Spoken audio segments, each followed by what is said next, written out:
Hello all of you, welcome back to my channel. मैं आज आप लोगों के लिए लेकर आ चुकी हूँ एक कलेक्टिव रीडिंग जिसका टॉपिक रहने वाला है कि आपके पर्सन की, आपके पार्टनर की करंट एनर्जी क्या है। ओके व्यूअर्स, ये रीडिंग जनरल है, कलेक्टिव है। हो सकता है कि आपके साथ एक्यूरेटली मैच करे, पॉसिबल है कि सिर्फ कुछ परसेंट मैच करे। आपको ओपन माइंडेड होकर ये रीडिंग सुननी है। ये रीडिंग सभी ज़ोडिएक साइंस के लिए है, हर उम्र के व्यक्ति के लिए है, टाइमलेस है। यानी आप जब भी इस वीडियो तक पहुंचेंगे, आप जब भी इस वीडियो को देख रहे हैं, यह आपके साथ तभी रेजोनेट करेगा, फिर चाहे आप इस वीडियो तक कितने भी समय बाद क्यों ना पहुंचे हों। ओके, क्योंकि जो मैसेज आपको जब मिलना होता है वो तभी आप तक पहुंचता है। ओके, और ये रीडिंग सभी ज़ोडिएक साइंस के लिए है, हर उम्र के व्यक्ति के लिए है।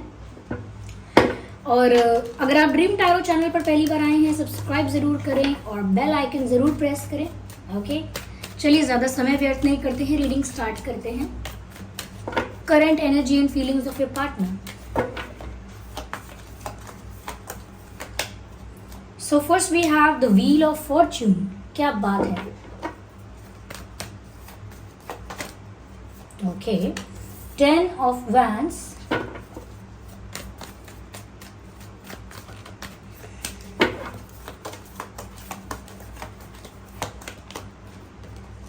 King of Swords. Interesting. Now I need one card at one time.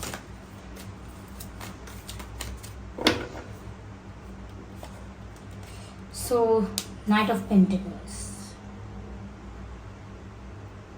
I hope ये cards visible हैं।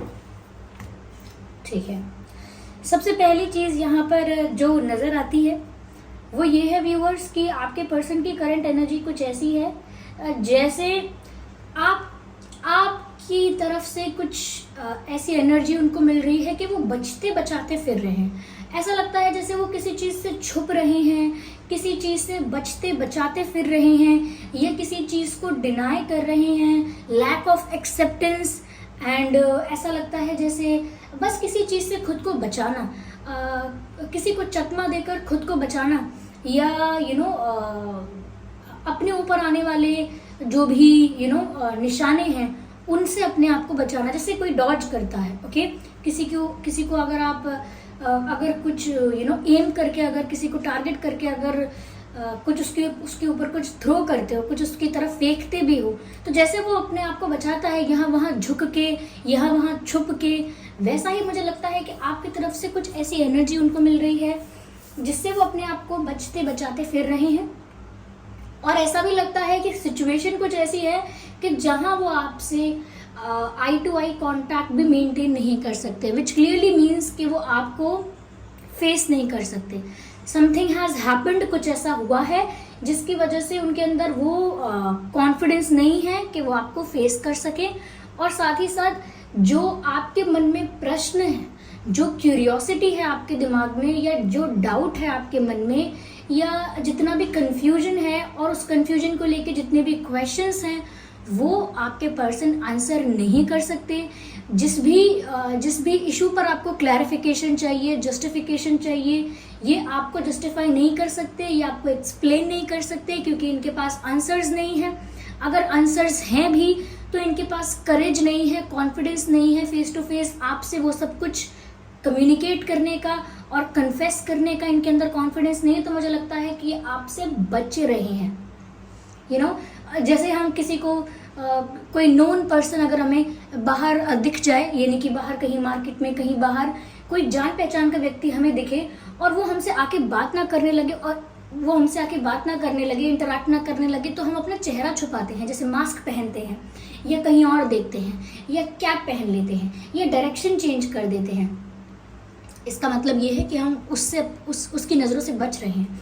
यहाँ पर भी कुछ ऐसी ही वाइब है, करंट एनर्जी कुछ ऐसी ही है, करंट फीलिंग्स उनकी ऐसी ही है कि अगर आप इनसे कोई बात पूछना चाहेंगे, सीधा सीधा आंसर तो कभी मिलेगा ही नहीं। कभी का मतलब ये नहीं है कभी नहीं मिलेगा, मतलब इन दिनों जो चल रहा है ऐसा लगता है कि सीधा सीधा आंसर आपको मिलेगा ही नहीं, और बहुत ज़्यादा चांसेस होंगे कि आंसर नहीं मिलेगा। ये आपके क्वेश्चन को अवॉइड भी कर सकते हैं, इग्नोर भी कर सकते हैं, या फिर आपको अपॉर्चुनिटी यानी चांस और मौका ही नहीं देंगे कि आप कोई प्रश्न पूछ पाए। तो बिल्कुल ऐसा ही लगता है जैसे आपके पास बहुत सारे प्रश्न हैं, ये किंग ऑफ स्वॉर्ड्स का कार्ड यहाँ पर ऐसे ही नहीं है। ऐसा लगता है कि आप किंग ऑफ स्वॉर्ड्स की एनर्जी में हैं। You want to know many things, you want the answers. आपके मन में बहुत सारे प्रश्न, कंफ्यूजन, डाउट या किसी चीज को लेकर क्यूरियोसिटी है और आप जानना चाहते हैं। ऐसा हुआ है तो क्यों हुआ है, अगर आपने मिस्टेक भी की तो क्या कारण था, आपकी लाइफ में ऐसा क्या चल रहा है जो आप क्लियरली बोल नहीं सकते हैं, या क्या प्रॉब्लम क्या है। तो आप बहुत सारी चीज़ों को लेकर ना कन्फ्रंट करना चाहते हैं और चाहते हैं कि आपको डायरेक्ट क्लियर आंसर्स मिले। तो मुझे लगता है आप उस एनर्जी में भी हैं, उस स्ट्रेट फॉरवर्ड एनर्जी में, कि अब आपको सिर्फ ये समझ में आ रहा है कि ठीक है, इमोशंस को थोड़ा साइड में रखो और बाकी जो माइंड गेम्स हैं थोड़ा उनको भी साइड में रखो। पहले मुझे क्लियरली ये जानना है कि ये क्यों हुआ था, वो क्यों किया आपने, ऐसा क्यों कहा था, ऐसा क्यों किया, फिर वो वादा क्यों किया, फिर ऐसा क्यों बिहेव किया। तो बहुत सारे क्वेश्चंस का आंसर आप जानना चाहते हैं और ऐसा लगता है कुछ सच्चाई जानना चाहते हैं, किसी सिचुएशन को लेके, किसी पर्सन को लेके, किसी इंसिडेंट को लेकर आपको कुछ सच्चाई जाननी है। You want to know the truth about something. तो आपको ऐसा लगता है कुछ फैक्ट्स और कुछ इन्फॉर्मेशन ऐसी है जो आपके पास आई तो है लेकिन आधी अधूरी आई है, जो आपको मिली तो है लेकिन बहुत ज़्यादा मैनिपुलेटेड और कंटामिनेटेड मिली है, यानी कि फेर बदल किए गए हैं उसमें, ऐसी बातें आपको पता चली हैं। तो इसीलिए आपको लगता तो है देयर इज समथिंग फिशी, आपको लगता तो है यहाँ पर दाल में कुछ काला है, लेकिन आपको पूरी तरह से नहीं पता है। तो अगर आपके पास हाफ इन्फॉर्मेशन है तो आपको पूरा सच जानना है। अगर आपके पास ट्विस्टेड और मैनिपुलेटेड इन्फॉर्मेशन है तो आपको जानना है कि सच क्या है। अगर मुझे मैनिपुलेट किया गया है, मुझे सच्चाई नहीं बताई गई और बातों को काट छांट के बताया गया है, तो फिर असली बातें क्या हैं और सच क्या है। अब ये सच किन चीज़ों को लेकर हो सकता है, पास्ट में हुआ कोई इंसिडेंट, थर्ड पार्टी को लेकर कोई कंफ्यूजन, इनके वियर्ड और स्ट्रेंज बिहेवियर को लेकर, यानी आपके पर्सन ऐसा स्ट्रेंज बिहेव कर रहे हैं कि आपसे बच रहे हैं, आई कांटेक्ट अवॉइड कर रहे हैं, यहाँ वहाँ भाग रहे हैं, छुप रहे हैं, कम्युनिकेशन अवॉइड कर रहे हैं। तो इनके वियर्ड बिहेवियर का भी आपको एक्सप्लेनेशन चाहिए, why are they doing this. तो यहाँ पर बहुत सारे चीज़ों को लेकर आप एकदम रेडी बैठे हैं कि जैसे ही आपको मिलते हैं, आपको इनके साथ थोड़ा वक्त मिलता है या आप इनके साथ कुछ बातें कर पाते हैं, तो सबसे पहले आप इनसे बहुत कुछ पूछेंगे और बहुत सारी चीज़ों पर क्लैरिफिकेशन मांगेंगे। और इस बार ऐसी एनर्जी में भी हैं आप कि बिल्कुल भी आप इमोशनल नहीं होंगे या कोई आपको इमोशनली ब्लैकमेल नहीं कर पाएगा। नॉट ओनली ब्लैकमेल बट कोई इमोशनली आपको ज़्यादा भावुक करके, ज़्यादा इमोशनल करके,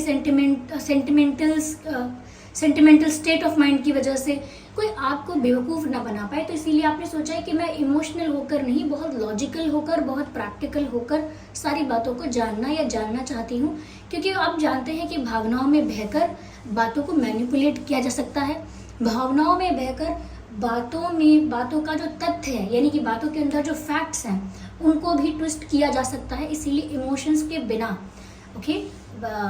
आप स्ट्रेट फॉरवर्ड और ब्लैक और वाइट में क्लियर कट बात करना चाहते हो। आपको जानना है कि इज इट ब्लैक और इज इट वाइट। आप ग्रे एरिया में अभी नहीं समझ पाओगे कुछ भी। तो इसीलिए ज़्यादा सेंटिमेंटल और ज़्यादा इमोशनल होकर आप उनको डील नहीं करोगे जब भी आप उनसे बात करोगे। और वो कहीं ना कहीं जानते हैं कि आपके पास सवालों की, प्रश्नों की एक पोटली है। पोटली यानी कि आप जानते हैं पोटली क्या होता है। पोटली एक कपड़े में बहुत सारी चीज़ें भर के उसको बंद कर देते हैं, उसको पोटली कहते हैं। तो आपके पास सवालों का पिटारा है, पोटली है, और आप जैसे ही मौका मिलेगा सबको एक के बाद एक बरसाने लगोगे, एक के बाद एक सवाल उनके ऊपर, तो वो बचते हैं, क्लियरली बचते हैं, क्योंकि आपकी एनर्जी स्ट्रेट फॉरवर्ड भी है, साथ ही साथ ऑनेस्ट भी है। तो उनको डर लगता है। जो इंसान जानता है कि सामने वाला व्यक्ति सच बोल रहा है, सच बोलता है, ऑनेस्ट है, क्लियर है और कहीं ना कहीं फेयर है, उसके सामने हमेशा एक ऐसे इंसान को जाने में डर लगता है जिसने कोई बातें छुपाई हैं, जिसने कोई गलती की है। हमेशा जिस बच्चे ने क्लास में कोई शैतानी की थी, उसको जब भी टीचर बोलेगा इधर आओ, मेरे पास आओ, उस बच्चे के मन में यही डर लगा रहेगा कि अब ये इनको पता चल गया होगा मैंने क्या शैतानी की थी, इनको पता चल गया होगा कि मैंने कैसे मिसबिहेव किया था, ये क्या गड़बड़ हुई थी मुझसे, अब ये मुझे इसीलिए बुला रहे हैं, मुझे पनिश करेंगे, मुझे डांटेंगे और एंड ऑल दैट। तो कहीं ना कहीं वही बात इनके साथ भी हो रही है कि ज़्यादा से ज़्यादा इनको डर लग रहा है, क्योंकि आपकी एनर्जी काफ़ी ज़्यादा ऑनेस्ट है, क्लियर है, फेयर है, so they are not able to digest that, okay. उनको समझ ही नहीं आ रहा कि ठीक है, क्वेश्चन है तो क्वेश्चन है, लेकिन आपकी इस फॉर्म के साथ, आप जिस फॉर्म में आ चुके हैं, एक फिरोशियस फॉर्म में आ चुके हैं, उसको कैसे टैकल करना है they do not know, okay. यहाँ पर मुझे ऐसा भी लगता है कि किस्मत भरोसे अब वो बैठ गए they are just relying upon the destiny or the fortune, fate, ऐसा लगता है। वो सिर्फ उस पर डिपेंड हो गए हैं। Yes, they are completely dependent on the fate of this relationship. तो बिल्कुल ऐसा ही लगता है व्यूअर्स, जैसे किस्मत के भरोसे हैं, किस्मत में अगर होगा मिलना तो मिल लेंगे, किस्मत में कुछ होगा सोल्यूशन तो निकल आएगा, किस्मत में यूनियन लिखा होगा तो हो जाएगा, और जब किस्मत में लिखा होगा तब वो आपको आंसर्स दे पाएंगे, या तब वो कुछ कन्फेस कर पाएंगे। हो सकता है जब किस्मत चाहेगी तब होगा। तो वो किस्मत पर ज़्यादा निर्भर होकर चल रहे हैं, क्योंकि उनके पास खुद का कोई प्लान नहीं है, अभी खुद का कोई विजन नहीं है, okay. Ignore the background noise. खुद का कोई विजन प्लान नहीं है, तो वो डिपेंड होकर चल रहे हैं कि जो लिखा होगा वो होगा, ऐसा कुछ लगता है मुझे। सामने से कोई एक्शन नहीं ले रहे हैं, और मुझे लगता है कि ज़रूर किस्मत में लिखा है कि आपकी तरफ आएंगे ज़रूर, लेकिन तब आएंगे जब आपका इंटरेस्ट ही नहीं होगा सवाल पूछने में। अगर आपने मुझसे आज मिलने का वादा किया है और आप मुझसे मिलने नहीं आए, तो ज़्यादा से ज़्यादा 1 दिन 2 दिन 1 महीना या 1 साल तक भी मेरे मन में क्यूरियोसिटी हो सकती है कि क्यों नहीं आए, मुझे बताएं ना, बता क्यों नहीं रहे हैं, अवॉइड क्यों कर रहे हैं, बता क्यों नहीं रहे हैं, आई वॉन्ट टू नो। लेकिन एक समय जब बीतता जाता है, टाइम निकलता जाता है, तो उसके बाद वो बात लगती है बोरिंग, उसके बाद वो बात लगती है इररिलेवेंट। फिर अगर आप 5 साल बाद कहीं से सामने आकर बोलेंगे उस दिन में इसीलिए नहीं आया था, या उस दिन में इसीलिए आ नहीं पाई थी क्योंकि ये वजह थी, तो मुझे क्या फ़र्क पड़ेगा। वो बात मेरे लिए रेलेवेंट नहीं है, वो इन्फॉर्मेशन तब मेरे लिए इम्पॉर्टेंट थी, लेकिन अब सिचुएशंस बदल चुकी हैं। पहले वो समय कुछ और था, पहले मेरी चॉइसेस, प्रेफरेंसेस और मेरे दिमाग में कुछ और चीज़ें इंपॉर्टेंट लगती थी मुझे, लेकिन अब समय बदल गया है, मेरी थिंकिंग चेंज हो गई है। तो अब मुझे फ़र्क नहीं पड़ता कि आप उस दिन क्यों नहीं आए थे और हो सकता है कि आप ऐसा भी बोल दें कि अब मुझे इस बात से कोई फ़र्क नहीं पड़ता है, या मुझे तो वो बात याद भी नहीं है, ये मुझे उस बात का अब कोई असर भी नहीं है। तो आएंगे तो ज़रूर, क्योंकि यहाँ पर नाइट ऑफ पेंटिकल्स का कार्ड है, they will come back to you, but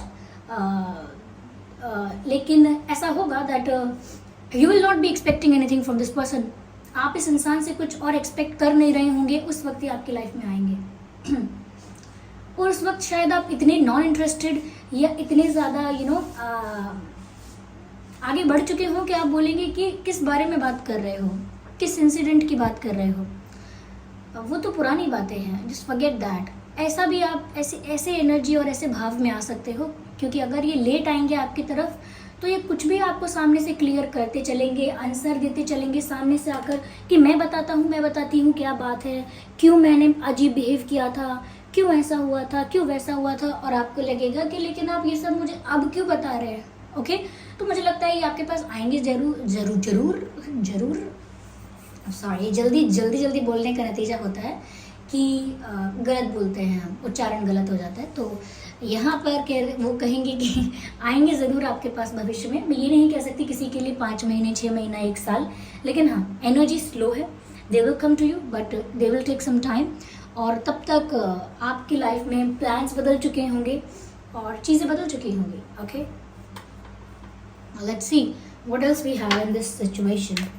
तो व्यूअर्स, आपके पर्सन की करंट एनर्जी कुछ ऐसी ही है, थोड़ी सी अंडर कॉन्फिडेंट, थोड़ी सी आपसे डरते हैं, जैसे कि आपके प्रश्नों से डरते हैं, और थोड़ा सा किस्मत पर डिपेंडेंट हैं, और उनकी एनर्जी भी थोड़ी सी स्लो है। मुझे ऐसा लगता है व्यूअर्स, समय के साथ साथ, यानी कि जैसे वो अपने भाग्य पर डिपेंड कर रहे हैं, फेट के भरोसे, किस्मत के भरोसे बैठे हैं, तो उनकी किस्मत का मुझे ज़्यादा समझ में नहीं आ रहा, लेकिन मुझे लगता है कि व्यूअर्स, किस्मत आपके फेवर में ज़रूर बदलेगी। उनके लिए तो मुझे यहाँ नहीं दिख रहा है। देखिए, चेंज भी आ गया, जैसे ही मैंने बोला कि किस्मत आपके फेवर में ज़रूर बदलेगी, यहाँ चेंज का भी कार्ड आया है और फ्लावरिंग का भी कार्ड आया है।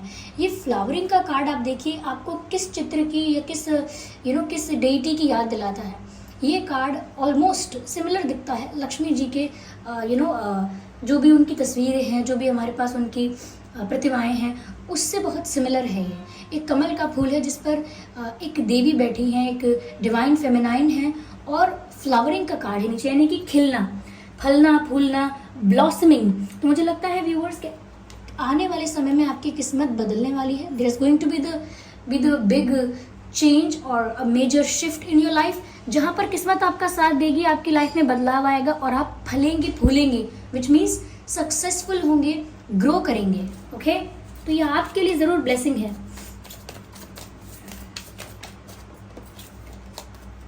मुझे ऐसा लगता है व्यूअर्स कि ये इंसान मुझे लग रहा है थोड़ा सा ऐसा भी सोच सकता है कि आप किसी और को चूज कर लेंगे या तब तक आपकी लाइफ में कोई और आ जाएगा। इस बात के लिए भी इस इंसान के मन में डर हो सकता है। यस, अब मुझे कहीं ना कहीं ऐसा लग रहा है कि कुछ बातें हैं जो ये अभी चाहते हैं कि आपसे छुपी ही रहें। कुछ बातें ऐसी हैं जो ये चाहते हैं कि आपको अभी पता ना चले और आपके पर्सन अभी वो बातें आपसे शेयर ना करें, because this is not the right time. तो आप जानने के लिए कितने भी उत्सुक हों या कितने भी प्रिपेयर हों, इनको लगता है कि अभी सही समय नहीं है बहुत सारी बातें क्लियर करने के लिए। तो ये बहुत कुछ हाइड कर भी रहे हो सकते हैं अभी तक। ओके,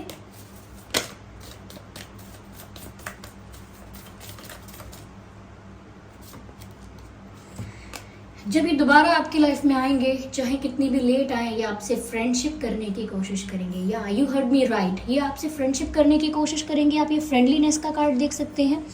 ये जब दोबारा आपकी लाइफ में बहुत समय बाद या बहुत स्लो अप्रोच के साथ लौट कर आएंगे, तब ये आपके साथ बहुत ही फ्रेंडली, बहुत ही जनरल, बहुत ही बेसिक बातें करेंगे, बहुत ही फ्रेंडली बातें करेंगे, जिसकी वजह से एक ऐसी वाइब क्रिएट करने की कोशिश करेंगे, एक ऐसी एनर्जी क्रिएट करने की, एक ऐसा रिश्ता बनाने की कोशिश करेंगे जो दोस्तों का है, ज़्यादा फ्रैंक है, ज़्यादा ओपन है और ज़्यादा फ्री है। ऐसा रिश्ता बनाने की और फ्रेंडली कनेक्शन बनाने की कोशिश करेंगे आपके साथ, दोबारा से आपकी लाइफ में एंटर करने के लिए, दोबारा से आपके साथ घुलने मिलने के लिए, जैसे बेस्ट फ्रेंड्स होते हैं, इस तरह से आपकी लाइफ में आने की कोशिश करेंगे कि चलो हम दोस्त तो बन ही सकते हैं, ये आप हमेशा मेरे एक अच्छे मित्र तो रहेंगे ही।